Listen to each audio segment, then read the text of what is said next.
Hello and नमस्कार everyone, मेरा नाम डॉक्टर महिमा है। मैं होम्योपैथी कंसल्टिंग फिजिशियन हूँ भारत होम्योपैथी में। आज इस वीडियो में हम बात करेंगे कि स्कैल्प सोराइसिस को आप कैसे मैनेज कर सकते हैं।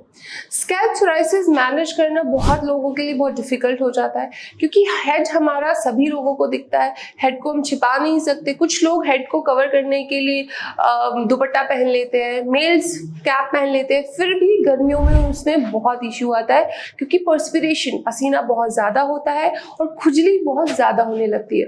और जब आप अपने हेड को कवर करके रखते हैं तो पर्सपिरेशन ज़्यादा होगा, उसकी वजह से भी पैचेस जो आपके हैं वो इंक्रीज होने लगते हैं। सो लेट्स टॉक अबाउट कि आप स्कैल्प सोराइसिस को कैसे मैनेज कर सकते हैं। फर्स्ट ऑफ ऑल आपको जानना होगा स्कैल्प सोराइसिस कैसे शुरू होता है। स्कैल्प सोराइसिस की स्टेजेस शुरू होती है। जब स्टार्टिंग की स्टेज होती है तब आपको सिर्फ ऐसा लगता है कि हमें डैंड्रफ हो गया है, हमें जो रूसी है बहुत ज़्यादा हो गई है। आपका डैंड्रफ आपके कपड़ों पे गिरने लगेगा, वाइट कलर का हो जाएगा। अब धीरे धीरे अगर आपने उसको ध्यान नहीं दिया, इग्नोर करते चले गए तो वो पपड़ी की फॉर्म में आ जाएगा कि वहाँ पे फ्लेक्स जमने लगे हैं, वो मोटे और थिक हो गए हैं।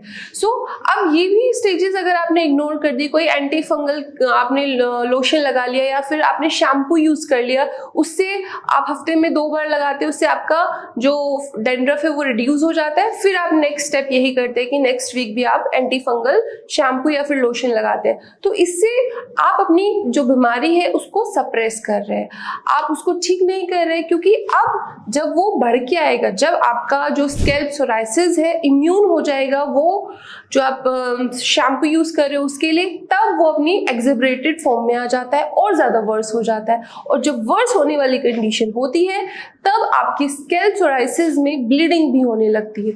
अब जब वो पिन पॉइंट ब्लीडिंग होती है, आप खुजली करते हो, खून आने लगता है, आपके नेल्स लगने लगते हैं, जब आप कॉम्ब कर रहे हो तो वहाँ पे बहुत ज़्यादा थिक लेयर बन जाती है, कंघा करने में बहुत ज़्यादा दिक्कत होती है, कॉम्बिंग में दिक्कत होती है, इवन आप बाहर जाने में शर्माने लगते हो कि अपीयरेंस आपकी अच्छी नहीं हो रही है। हेयर फॉल की कंडीशन भी आ जाती है, जब आपकी फॉलिकल्स क्लॉग होने लगते हैं तो हेयर फॉल आपको होने लगता है। तो ये वाली कंडीशन से बचिए।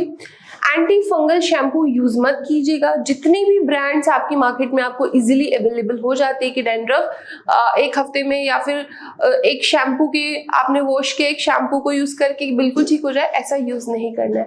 आपको उस तरह का ट्रीटमेंट अपने स्कैल्प सोराइसिस के लिए लेना चाहिए जो उस डिजीज को जड़ से ठीक कर दे, क्योंकि स्कैल्प सोराइसिस एग्रवेट होके आपकी फेस पर भी आ जाता है, आपकी बॉडी पर भी आ जाता है और फिर उसकी दूसरी स्टेजेस भी शुरू होने लगती है। तो कुछ टिप्स मैं आपको देना चाहूंगी कि आप इस गर्मियों में अपने स्कैल्प सोराइसिस को कैसे मैनेज कर सकते हैं।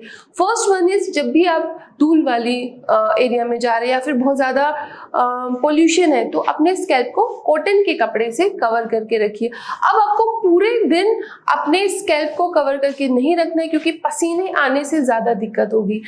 आपको अपने स्कैल्प को क्लीन रखना है। आपको हफ्ते में 3 दिन हेयर वॉश करना है, बट आप जो शैम्पू यूज करेंगे माइल्ड यूज कीजिएगा। सल्फेट फ्री आपका शैम्पू होना चाहिए, क्योंकि सल्फेट फ्री होगा तो जितने केमिकल्स कम आपके शैम्पू में होंगे उतनी स्किन के लिए, आपकी उतनी ही स्कैल्प की स्किन के लिए अच्छा रहेगा। थर्ड वन इज कि आप एलोवेरा का यूज कर सकते हैं। एलोवेरा जो फ्रेश एलोवेरा है या फिर एलोवेरा का जेल भी आप यूज कर सकते हैं। सोने से पहले डेली एलोवेरा लगाइए, इससे आपकी स्किन सूद होगी, नेचुरली सूद होगी। फोर्थ वन इज कि अपनी बॉडी को हाइड्रेटेड रखिए। अगर आप पानी ज़्यादा पिएंगे तो ओवरऑल आपकी फुल बॉडी हाइड्रेटेड रहेगी और आपकी बॉडी में जो ड्राइनेस है, जो आपकी स्किन ज़्यादा बन रही है, उसमें थोड़ा आपको रिडक्शन फील होगा।